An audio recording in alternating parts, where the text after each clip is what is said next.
Γεια σας, είμαστε πάλι εδώ μαζί σας για να σας δείξουμε μια καινούργια παρασκευή.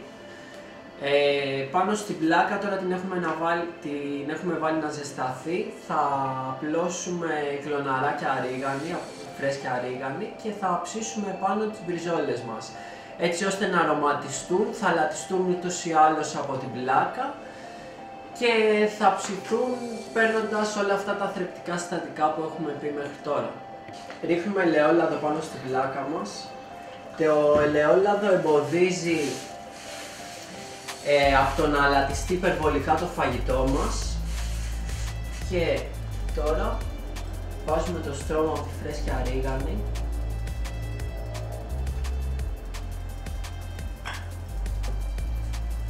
Και με αυτόν τον τρόπο θα αρωματίσουμε τις μπριζόλες μας. Θα βάλουμε τώρα, τοποθετούμε και τις μπριζόλες πάνω. Κοιτάμε να πέσει η ρίγανη ομοιόμορφα πάνω στην πλάκα. Τώρα τοποθετούμε τις μπριζόλες.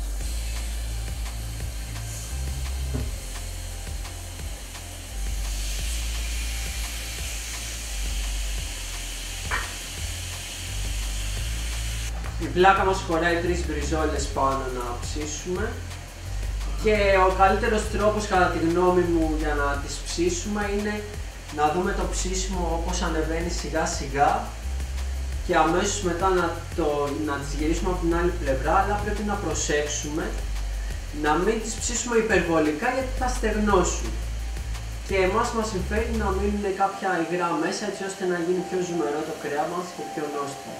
Αυτή τη στιγμή βλέπουμε την πλάκα να ψήνει πάνω σε κεραμική εστία χρησιμοποιώντας αυτή τη μικρή σκάρα έτσι ώστε να δίνει λίγο απόσταση από το μάτι. Επίσης μπορούμε να τη χρησιμοποιήσουμε απευθείας στη φωτιά σε μια κουζίνα υγραερίου είτε απευθείας πάνω στα κάρβουνα σε περίπτωση που ψήνουμε σε κάρβουνα. Επίσης μπορούμε να ψήσουμε στο τζάκι και γενικά σε οποιαδήποτε πηγή θερμότητας. Και τώρα είμαστε έτοιμοι να γυρίσουμε τις μπριζόλες μας από την άλλη πλευρά. Βλέπουμε τα κλωναράκια από τη φρέσκια ρίγανη. Και τώρα όπως βλέπουμε οι μπριζόλες μας είναι έτοιμες και τις βγάζουμε στο πιατάκι μας.